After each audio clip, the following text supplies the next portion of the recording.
Umutungo kamere mu Rwanda, imicungire, imikoreshereze yawo. Mbifurije kugira ibihe byiza nshuti mudukurikiye.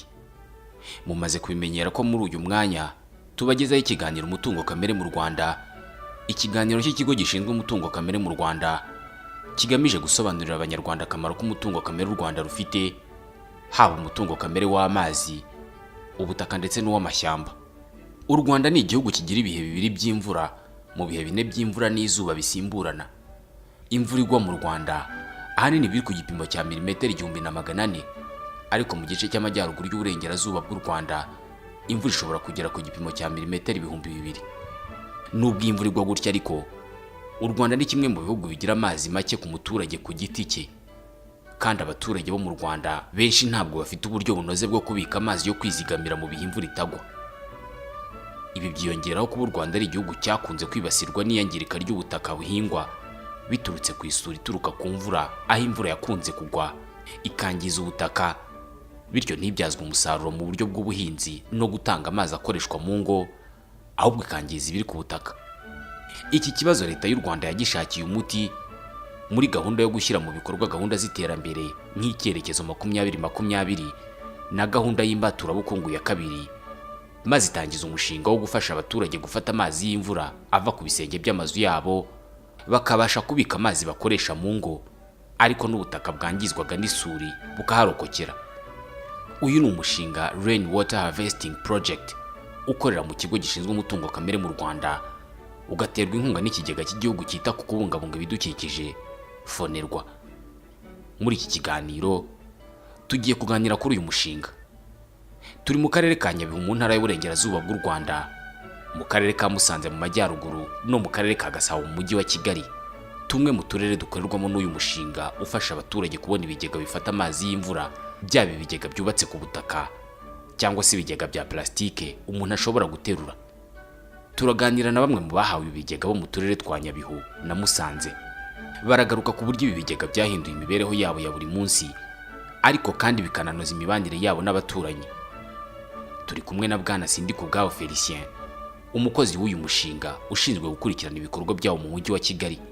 Aradusobanurira imikorere y'ibi bigega n'aho ibikorwa bishingiye kuri ibi bigega bigeze ku babitanga no ku babihawe. Turaza kwakira kandi umuhuzabikorwa w'uyu mushinga, bwana NIZEYIMANA Innocent, agaruke ku nzira binyuramo kugira ngo umuntu yemererwe guhabwa ikigega n'icyo bimusaba, cyane ko bamaze kubihabwa bagaragaza inyungu zakwifuzwa na benshi. Izi nizo ngingo tugiye kuganiraho muri iki kiganiro umutungo kamere mu Rwanda, ikiganiro mutegurirwa n'ikigo gishinzwe umutungo kamere mu Rwanda. Tugiye kukibagezaho, nitwa Ismael Mwanafunzi. Uturere duherereye mu majyaruguru y'uburengerazuba bw'u Rwanda dukunze kubamo imvura nyinshi yangiza imyaka y'abaturage n'ubutaka bwabo iyo amazi yayo atafashwe neza.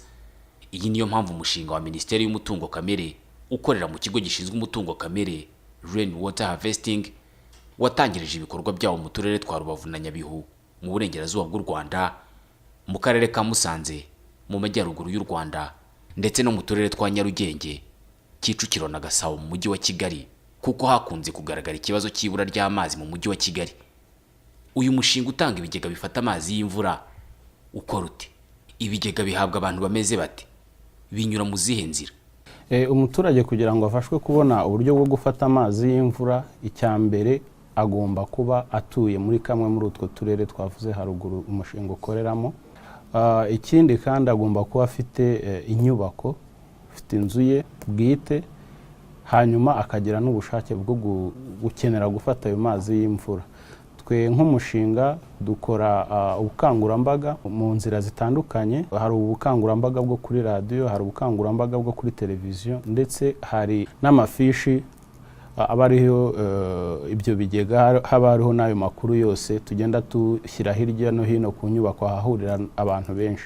Ubwo rero umuturage kugira ngo abone ubwo buryo bwo gufata amazi y'imvura, icyambere arabisaba akoresheje ifishi ikigo Rwanda Natural Resources Authority cyagiye gishyira ku mirenge ndetse no ku tugari.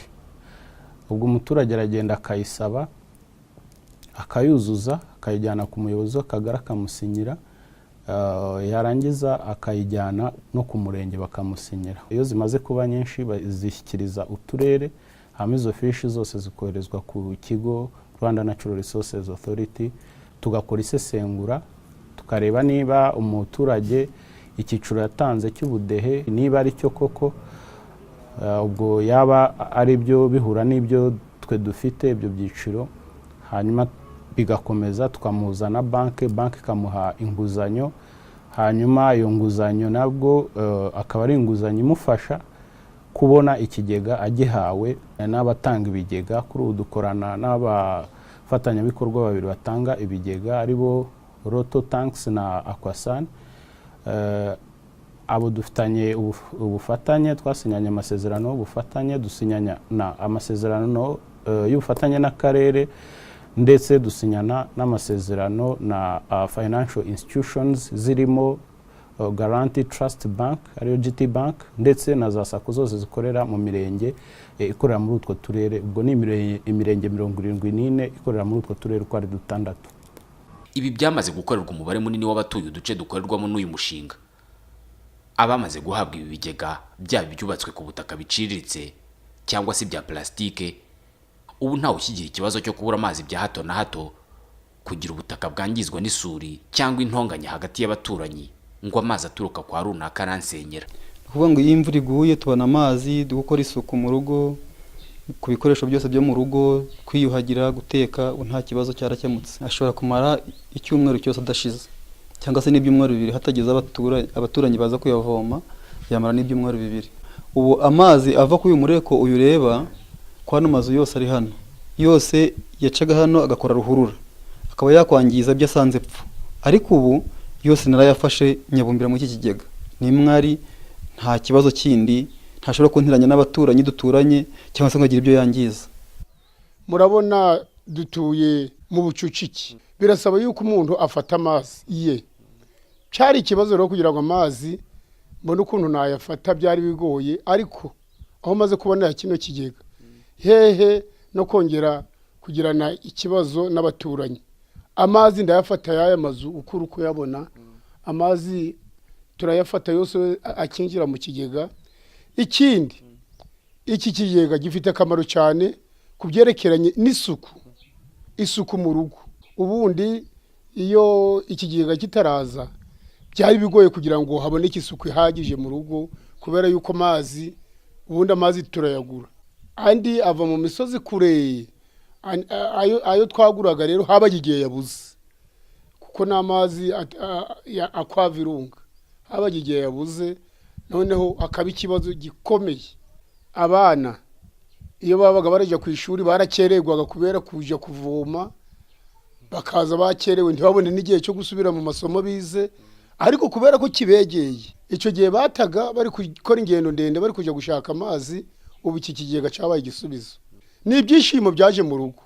Ku bwanjye cyaranshimishije cyane, kuko mbese nko kubona amazi byaraturushaga. Hari igihe ubona nka robine zaburaga ugasanga biri kuturusha kubona amazi, ariko ubu ngubu mbona nta kibazo. Nk'imvura yaguye kubera ko gifata amazi menshi, mbese mbona nta kibazo. Ayo kumesa araboneka, ayo koza ibintu akaboneka, wenda tugakenera nk'ayo kunywa gusa. Kubera yuko ndi hano munsi y'urugo mbese atari mu kwanjye, nabonaga mbese nyiraho ushobora kumwangiriza, ariko ubu ngubu mbona nta kibazo nawe yagize, mbona byaramworoheye cyane.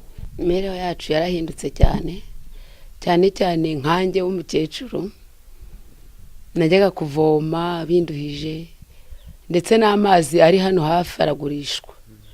Ariko iki kigega ikintu cyamariye cyane ni ukuvuga ngo aya mazi igihe kinini agirira ngewe akamaro n'abaturage batuye hafi batashoboye kubibona. Nako kiradufasha mu mibereho ya buri munsi, gusukura mu nzu, gukaraba, koza ibintu, kumesa tutavunitse.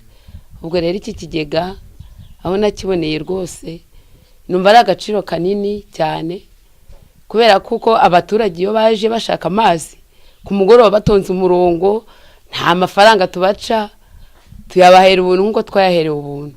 Birumvikana ko usibye kugirira inyungu ababihawe gusa, ibi bigega binafasha abaturanyi babo. Ibigega byubatswe bikoreshwa n'aba baturage ni ibigega bikoze nk'inzu bisakaje amabati. Imbere muri byo harimo shitingi ari ibikwamo ayo mazi. Ibi bigega byubatswe muri ubu buryo kugira ngo bishobore kwitabwaho mu rwego rw'isuku mu buryo bworoshye. Mwene ibi bigega iyo bifashwe neza biba bishobora kumara imyaka iri hagati y'5 n'10. Biriya bigega abaturage iyo tubibakorera, abatwara ibya plastike hari kandi gapapuro karebana n'amabwiriza y'uko ikigega gikoreshwa kaba kari ku kigega. Uzabibona nk'ibigega bituruka muri Afritank cyangwa muri Roto, kaba gakuye amabwiriza y'uko ikigega gikoreshwa. Ubwo rero muri rusange abaturage bo usanga bagerageza kubikoresha neza, bakacyubakira uruvomero bakarwigiza hirya y'ikigega kwanga ko hari uwagikomeretsa. Hanyuma n'abakoresha wenda biriya bigega bindi biciriritse byakoze muri shitingi, dushyiraho ipompe kurinda ko hari igihe umuturage yashyiramo ikivomesho kikaca shitingi cyangwa kikananduza amazi, cyageza gushyiraho ipompe ari izamura amazi. Ku isuku nanone tubabwira ko igihe imvura ihise, igihe ari igihe kigana mu gihe cy'iki, bagomba kubyoza ibigega bikaba bifite isuku ihagije, bikaba bibitse byizewe bitegereje kuzafata andi mazi. Ariko nanone kugira ngo ikigega kirambe, usibye na biriya mwabonye dufasha abaturage, ubundi ibigega ibyo ari byo byose bigomba guhora birimo amazi kugira ngo gihore gifite ubuhehere bwacyo. Ibyo rero bituma kiramba kurushaho. Ibi byiyongeraho kuba abantu 576 barahuguriwe kubaka no kwita kuri ibi bigega mu gihugu hose ku buryo ubuziranenge bwabyo bwizewe. Kubera umusaruro watanzwe n'ibi bigega, haba mu mibereho y'ababihawe no mu mibanire yabo n'abo baturanye, kimwe no kubirebana no kubungabunga ubutaka bwatwarwaga n'isuri, uyu mushinga urateganya ibindi bikorwa byinshi mu kongera inyungu abaturage bawukuramo, haherewe ku kubaka ibigega bifata amazi ku nyubako za leta zatoranijwe mu turere uyu mushinga ukoreramo. Ubu ngubu icyiciro tugezemo ni icyo gutangira kubaka. Ko kubaka bigomba gutangira bitarenze mu mpera z'uku kwezi kwa mbere umwaka w'ibihumbi 2016. Inyigo zarakozwe, zarasojwe, hanyuma turi mu cyiciro cyo gusinya amasezerano n'abazubaka ibyo bigega kuri izo nyubako zatoranyijwe zigeze kuri 70 za leta. Ubutumwa natanga ku baturage batuye muri utwo turere navuze, akarere ka Nyarugenge, Kicukiro, akarere ka Gasabo, akarere ka Musanze, akarere ka Nyabihu n'akarere ka Rubavu, aho uyu mushinga ukorera, ko bakwitabira kwaka ayo mafishi ku mirenge yabo ndetse no ku tugari, bakayuzuza, hanyuma bagasaba ibyo bigega byaba bya plastike cyangwa se abatuye mu karere ka Musanze, Nyabihu na Rubavu bakaba wenda badafite amikoro ahagije yo kuba bagura ibyo bigega bya plastike, bakaba basaba guhabwa ibyo bikoresho, kuko ibikoresho birahari. Duteganya guha imiryango igeze ku 4,000 aho kugira ngo ayo mazi ababere ikibazo, ahubwo akaba yababera igisubizo mu mirimo itandukanye yabo ya buri munsi. Hakurikijwe umusaruro n'inyungu bigaragara mu bikorwa by'umushinga Rain Water Harvesting Project, abantu benshi haba mu ngo zabo cyangwa mu bigo bitandukanye bakeneye gufata amazi y'imvura bitewe n'uko ingano y'amazi akoreshwa mu gihugu itegeka abantu kuyasaranganya, kandi amazi aturuka ku bisenge by'amazu akaba akeneye gufatwa mu rwego rwo kurengera ubutaka. Abamaze guhabwa ibi bigega rero basabwa kubifata neza no kubikoresha neza icyo byagenewe. Abatuye mu turere dukoreramo uyu mushinga ariko batarafata ibi bigega nabo bahamagarirwa kuzuza ibyangombwa bisabwa kugira ngo babihabwe, dore ko n'ikiguzi cyabyo ari gito cyane, kuko umushinga Rain Water Harvesting utanga ubufasha ku wateye intambwe ya mbere mu gufata amazi y'imvura akawugana. Nshuti bakunzi mudasiba kudukurikira, by'umwihariko abo twabanye muri iki kiganiro, reka iki uyu munsi tugisoreza aha. Mbibutsa ko iki ari ikiganiro umutungo kamere mu Rwanda, ikiganiro cy'ikigo gishinzwe umutungo kamere mu Rwanda. Ushobora no kudusura ku rubuga rwacu rwa interinete kuri /RNRA rwa. Njye bagezaga iki kiganiro nitwa Ismael Mwanafunzi. Mugire ibihe byiza.